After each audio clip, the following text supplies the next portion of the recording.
Monthly progress report. Monthly progress report हम हर महीने के एंड में भरते हैं। यह रिपोर्ट स्टूडेंट्स की प्रोग्रेस को ट्रैक करने के लिए हम बनाते हैं। इस रिपोर्ट को इस उद्देश्य को ध्यान में रखकर बनाया जाता है कि बच्चा किस पर्टिकुलर एरिया में वीक है, किस पर्टिकुलर एरिया में वो अच्छा कर रहा है, कहाँ इम्प्रूवमेंट की आवश्यकता है। क्लास टीचर इस रिपोर्ट को बनाते हैं। नर्सरी, KG1, KG2 इन 3 क्लासेस के लिए इसके पेजेस अलग होते हैं क्योंकि उनके सब्जेक्ट्स हिंदी, इंग्लिश, इसमें देखिए आप हिंदी, इंग्लिश, मैथ्स, केवल ये 3 सब्जेक्ट होते हैं नर्सरी, KG1 और KG2 में। वहीं जब हम क्लास 1st to 5th में आ जाते हैं तो 1st to 5th में इसमें सब्जेक्ट बढ़ जाएंगे। अब ये नई रिपोर्ट जो है, जैसे इसमें नाम देखिए आप हिंदी, इंग्लिश, मैथ्स, और यहाँ पर देखिए आप EVS लिखा हुआ है, तो EVS इसमें ऐड हो जाएगा। ये 1 to 5th में होता है। एक सब्जेक्ट और एक्स्ट्रा रहेगा, कंप्यूटर, यहाँ पर कंप्यूटर। इसी तरह से क्लास 6 to 8 में ये रिपोर्ट अलग होती है। 6 to 8 में देखिए इस तरह से रहेगा। 6 to 8 में Hindi, English, maths, science, social science. चलिए अब कैसे फिल करना है इस रिपोर्ट को ये समझते हैं। हर मंथ के एंड में इसको भरना है हमें इसको। ठीक है, सबसे पहले आप समझिए, इसमें यहाँ पर पहला कॉलम लिखा है सब्जेक्ट, इसके बाद लिखा हुआ है टास्क। टास्क में सिलेबस है, reading grade, writing grade, learning grade, homework grade, test. इस तरह जितने यहाँ पर रोज बनी हुई हैं हिंदी के साथ में, उतनी ही रोज यहाँ पर इंग्लिश में होंगी, उतनी ही रोज मैथ्स वाले यहाँ पर सब्जेक्ट में रहेंगी। हर मंथ के लिए नाम लिखे हैं, जुलाई, अगस्त, सितंबर, इस तरह से फरवरी तक ये हम लिस्ट बनाते हैं। मार्च में फाइनल एग्जाम हो जाते हैं बच्चों के, तो फरवरी तक हम इसको प्रोग्रेस रिपोर्ट को ट्रैक करते हैं। अब क्या भरना है इसमें, इसको ध्यान से समझिए। एक रो, एक सब्जेक्ट आप ध्यान से समझ लेंगे, सारे सब्जेक्ट आपको क्लियर हो जाएंगे। हम हिंदी को लेकर चलते हैं। यहाँ पर सिलेबस, सिलेबस में जुलाई मंथ में क्या आएगा, जो मंथली सिलेबस आपने डिसाइड किया है, जितना आपने जुलाई मंथ के लिए डिसाइड किया था, यदि उतना सिलेबस किसी बच्चे का हो गया है, मान लीजिए हम ये रिपोर्ट बना रहे हैं अमित की, तो इस रिपोर्ट पर ऊपर नाम आ गया अमित, ये पूरी रिपोर्ट अमित की, मतलब ये पूरा पेज जो है, ये पूरा पेज अमित का पेज है। ये पूरे सेशन, इस पूरे साल में अमित की प्रोग्रेस इस पेज से हम ट्रैक करने वाले हैं। तो हिंदी में जो हमने सिलेबस डिसाइड किया था, उतना सिलेबस अगर अमित ने पूरा कर लिया है, कंप्लीट कर लिया है हिंदी में, अपनी कॉपी में या बुक में जहां भी आपने लिखवाना उसको तय किया था वहां लिख लिया है, उसने चेक कर लिया है आपने उसको, तो आप यहाँ पर इसमें भर देंगे C। C का मतलब हुआ कंप्लीट, सिलेबस कंप्लीट कर लिया बच्चे ने। यदि कंप्लीट नहीं करा हुआ है तो फिर आप इसमें I फिल करेंगे। I का मतलब है इनकम्प्लीट। इनकम्प्लीट है तो आप उसको पेंसिल से फिल कर सकते हैं, क्योंकि बाद में आपको कंप्लीट करवाना पड़ेगा उसको। मान लीजिए इस मंथ में किसी कारण से बच्चे का सिलेबस कंप्लीट नहीं हो पाया, तो आप जब रिपोर्ट भर रहे होंगे उस समय आपको पता है क्या इसका सिलेबस कंप्लीट नहीं हुआ, तो आपने I भर दिया है। बाद में नेक्स्ट मंथ के स्टार्टिंग में बच्चे ने सिलेबस कंप्लीट कर लिया, तब आप इसको यहाँ से इरेज करके और C बना देंगे बाद में इसको। तो सिलेबस का मतलब है जो भी डिसाइडेड सिलेबस था, जो भी हमने डिसाइड किया था, तय किया था, उतना सिलेबस कंप्लीट कर लिया है, चेक कर दिया है हमने, तो यहाँ पे C भरेंगे। नहीं हुआ है कंप्लीट या चेक भी नहीं करा आपने, मान लीजिए चेक कंप्लीट कर लिया लेकिन चेक नहीं है, तो भी आप उसको इनकम्प्लीट डालेंगे। कंप्लीट तभी डालना है जब लिख भी लिया है और चेक भी हो गया है। चलिए अब आगे देखिए, इसके बाद में लिखा है रीडिंग ग्रेड। रीडिंग ग्रेड में क्या करना है आपको, जितने भी ग्रेड लिखे हैं नीचे, ग्रेड में क्या करना है, तो हम 3 कैटेगरीज में ग्रेडिंग करेंगे। पहला ग्रेड है A, दूसरा है B और तीसरा ग्रेड रहेगा C। A ग्रेड का मतलब हुआ कि बच्चा जितनी आवश्यकता है, जितना हम उससे एक्सपेक्ट कर रहे हैं, जितनी अपेक्षा रख रहे हैं, उतना कर रहा है बच्चा। तो हम उसको ए ग्रेड में रखते हैं। यदि अपेक्षाओं पर पूरी तरह से 100% काम नहीं हो रहा है, 100% तो संभव नहीं है, लेकिन 90%, 80%, 75% तक काम अगर हो रहा है, जितना हम अपेक्षा कर रहे हैं तो 75% भी अगर बच्चा कर रहा है तो ए ग्रेड में हम काउंट करते हैं।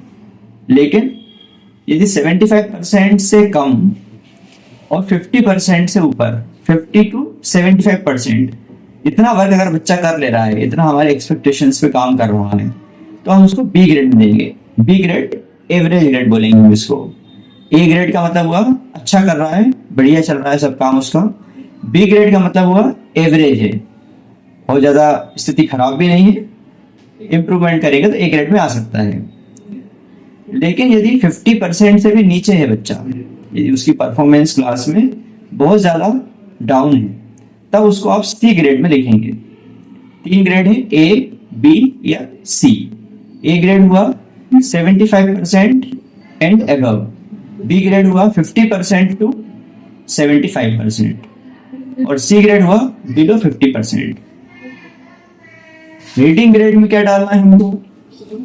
जब आप रीडिंग करवाते हैं हिंदी की, अभी हिंदी का भर रहे हैं हम, तो जब हिंदी की आप रीडिंग करवाते हैं तो वो बच्चा अगर बहुत अच्छे से पढ़ ले रहा है, लेट्स से 100 वर्ड्स हमने पढ़वाए, 100 वर्ड्स अगर हम पढ़वाते हैं उसमें से 75% जो वर्ड्स हैं वो सही पढ़ ले रहा है बच्चा, 100 में से 75 वर्ड सही पढ़ लिए या उससे ज्यादा सही पढ़ लिए, तो ए ग्रेड में हम लिखेंगे। यदि 50 to 75 वर्ड सही पढ़े हैं तो बी ग्रेड लिखेंगे, और 50 से कम पढ़े हैं, मतलब जितना हमने पढ़ाया उससे आधा भी उसको अच्छे से नहीं पढ़ पा रहा है, 50% उसका अच्छे से नहीं पढ़ पा रहा, तो हम इसको सी ग्रेड में लिखेंगे। ए, बी और सी ग्रेड सभी सब्जेक्ट्स में यही आपको ध्यान रखना है। हिंदी में रीडिंग ग्रेड इस तरह से आएगा, इसी तरह से इंग्लिश में आएगा रीडिंग ग्रेड, और मैथ्स में रीडिंग ग्रेड नहीं होता है। देखिए मैथ्स जब सब्जेक्ट आएगा उसमें रीडिंग ग्रेड नहीं है यहाँ पर, क्योंकि मैथ्स में रीडिंग नहीं होगी, हम हिंदी और इंग्लिश में ही रीडिंग देख रहे हैं बच्चे की। अब अगला है यहाँ पर राइटिंग ग्रेड। राइटिंग ग्रेड का मतलब क्या है कि उसकी हैंड राइटिंग कैसी है। हैंड राइटिंग बहुत अच्छी है तो ए ग्रेड भरना है। यदि एवरेज हैंड राइटिंग है, ठीक ठाक है, बी ग्रेड डालिए। और बहुत खराब राइटिंग है, बहुत ज्यादा इंप्रूवमेंट कराना होगा तो सी ग्रेड डालेंगे, ए, बी या सी। इसी तरह से लर्निंग ग्रेड है, जो भी आप लर्न कराते हैं बच्चे को, अगर वो बहुत अच्छे से लर्न कर रहा है तो ए ग्रेड में डालिए। यदि एवरेज कर लेता है तो बी ग्रेड डालिए, और बहुत वीक होता है, बहुत परेशानी होती है लर्न करने में या नहीं करता है तो सी ग्रेड में डालेंगे इसको। इसके बाद में होमवर्क ग्रेड। होमवर्क ग्रेड का मतलब क्या है? जो आपने बच्चे को घर से काम करने के लिए दिया है, अगर वो बच्चा करके लाता है तो ए ग्रेड डालिए। कभी करता है कभी नहीं करता है, 75% से नीचे है, 50% से ऊपर है लेकिन, तो बी ग्रेड डाल दीजिए। 50% से कम दिनों में कराया उसने होमवर्क तो सी ग्रेड डालेंगे। इसके बाद में टेस्ट। तो मंथली टेस्ट जो हम लेंगे उसमें कितने मार्क्स आए बच्चे के वो यहाँ पर लिखना है। मैक्सिमम मार्क्स 10 रहेंगे मंथली टेस्ट के, 10 में से कितने मार्क्स उसके आए बच्चे के वो यहाँ पर हम फिल करेंगे। जितना हमने हिंदी में फिल किया वैसा ही सब कुछ इंग्लिश में रहेगा। अब आते हैं मैथ्स पर। मैथ्स में सबसे पहले सिलेबस है, सिलेबस तो सेम रहेगा जैसे हमने ऊपर फिल किया। इसके बाद अगला कॉलम है टेबल। टेबल यानी मल्टीप्लिकेशन टेबल, 2 1 2 2 2 4 2 3 6, इस तरह से टेबल हम लर्न करवाते हैं।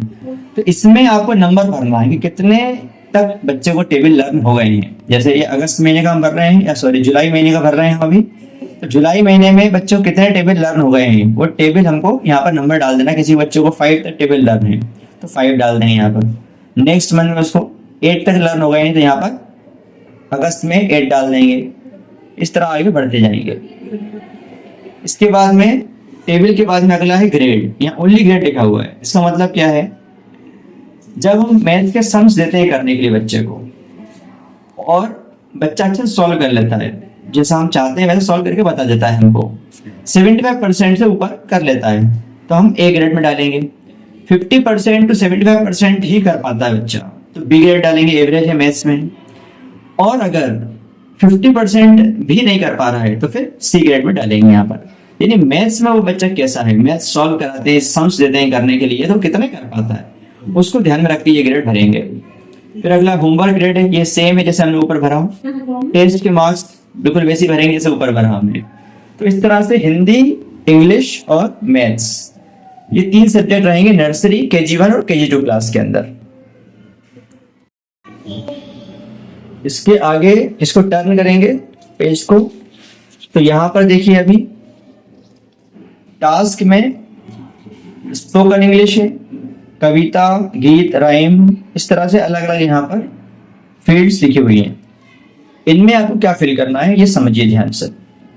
स्पोकन इंग्लिश में जब स्पोकन इंग्लिश का पीरियड होता है तो बच्चा कैसा परफॉर्म करता है, जो आप सिखा रहे हैं वो कितना सीख पाता है। यदि बहुत अच्छा सीख रहा है, 75% से ऊपर वो सीख जाता है तो A ग्रेड डालिए। यदि 50 to 75% के बीच में रहता है उसका परफॉर्मेंस तो B ग्रेड डालिए, और 50% से बिलो रहता है तो C ग्रेड डालेंगे यहाँ पर। इसी तरह से कविता, गीत, राइम कितने कर लेता है बच्चा, उसके अकॉर्डिंग यहाँ पर ग्रेड डालेंगे A, B या C। मंत्र कितने अच्छे से बोल पाता है, A, B, C ग्रेड डालेंगे।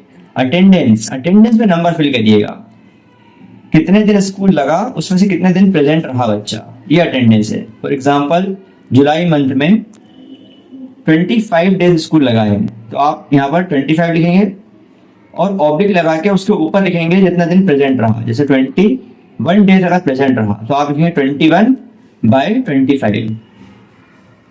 इसके बाद पंक्चुअलिटी का मतलब समय से बच्चा स्कूल आ रहा है। यदि डेली स्कूल आता है, समय से आ जाता है, जो टाइम है स्कूल का, तो A ग्रेड डालेंगे। 75% से बिलो रहता है, 50% से 75% के बीच में, तो B ग्रेड डालिए। और 50% से नीचे मतलब आधे दिन भी बच्चा जो है टाइम पर स्कूल नहीं आया तो C ग्रेड डालेंगे। इसी तरह से क्लीनलीनेस, कितने साफ सफाई से रहता है, उसका बैग कितना क्लीन रहता है, उसकी यूनिफॉर्म अच्छे से रहती है कि नहीं रहती है, नीचे स्कूल यूनिफॉर्म का यहाँ पर फील्ड है। डिसिप्लिन रहता है कि नहीं क्लास के अंदर। ट्रुथफुलनेस, सच बोलता है कि नहीं बोलता है। Other language,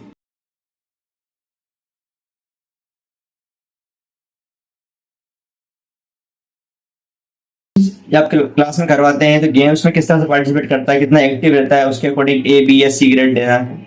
art and craft में बच्चा कैसा है।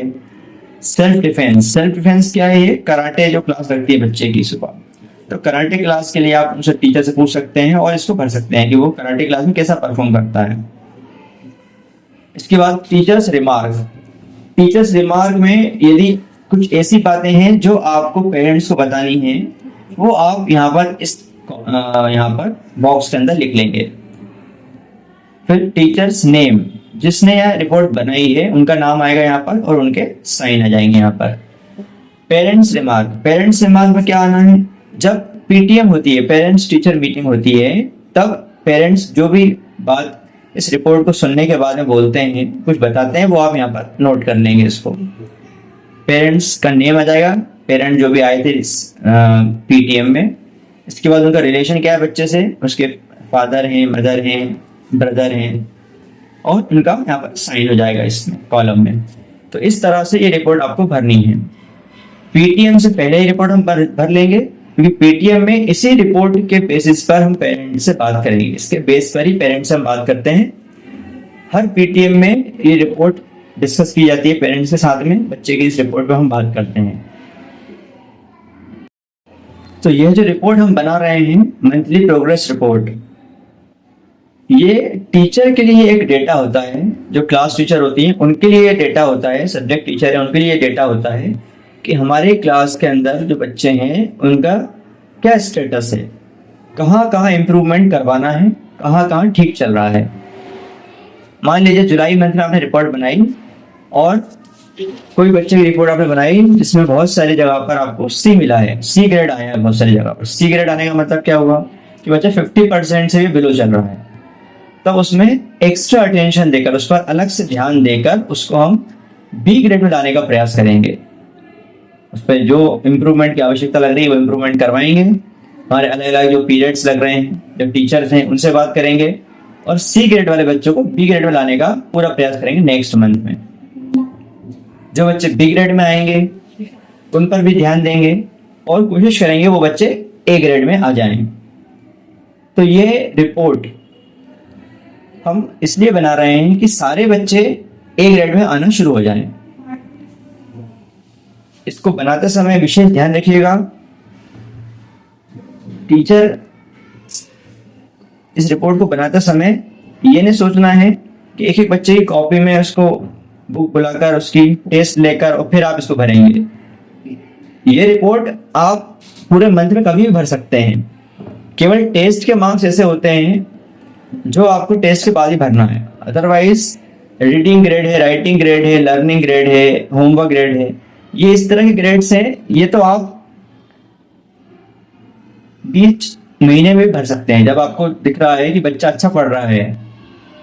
कोई बच्चा है, जब आप रीडिंग करवाते हैं, जिस पीरियड में रीडिंग होती है उस पीरियड में बहुत अच्छी रीडिंग कर लेता है, तो स्वाभाविक सी बात है कि इसमें आप रीडिंग में ग्रेड में ए भरने वाले हैं। यहाँ पर आपको पता है कि बच्चा अच्छा पढ़ लेता है। तो इस मेरे कहने का मतलब ये है कि अलग से टेस्ट लेकर फिर इस रिपोर्ट को नहीं भरना। हम क्लास में जो भी करते हैं, क्लास में जो भी कुछ हो रहा है, उसको ध्यान में रखकर इस रिपोर्ट को भरना है। चलिए अब समझते हैं क्लास 1 to 5 की रिपोर्ट। तो क्लास 1 to 5 की रिपोर्ट में देखिए आप, हिंदी सब्जेक्ट में syllabus, reading grade, writing grade, learning grade, homework grade और टेस्ट, ये सब पिछली रिपोर्ट की तरह ही है। इंग्लिश वाले सब्जेक्ट में देखिए ध्यान से आप, सबसे पहले सिलेबस सेम है, reading grade, writing grade, learning grade, homework grade, यहाँ तक सेम है। इसके बाद में लिखा है टीजी। टीजी का मतलब क्या है? टीजी मतलब है ट्रांसलेशन ग्रेड। हम जो ट्रांसलेशन सिखा रहे हैं बच्चों को, तो ट्रांसलेशन कैसा कर लेता है? बहुत अच्छा कर लेता है, 75% से ऊपर कर लेता है तो ए ग्रेड डालना है। 50 to 75% के बीच में अगर वो परफॉर्म कर पा रहा है तो बी ग्रेड डालेंगे, 50% से बिलो है तो सी ग्रेड डालेंगे ट्रांसलेशन में। WM का मतलब है वर्ड मीनिंग। वर्ड मीनिंग में आपको यहाँ पर नंबर भरना, ध्यान रखिए। नंबर मतलब कितने वर्ड मीनिंग आपने लिखवाए बच्चे को यहाँ पर और कितने उसने लर्न कर लिए हैं।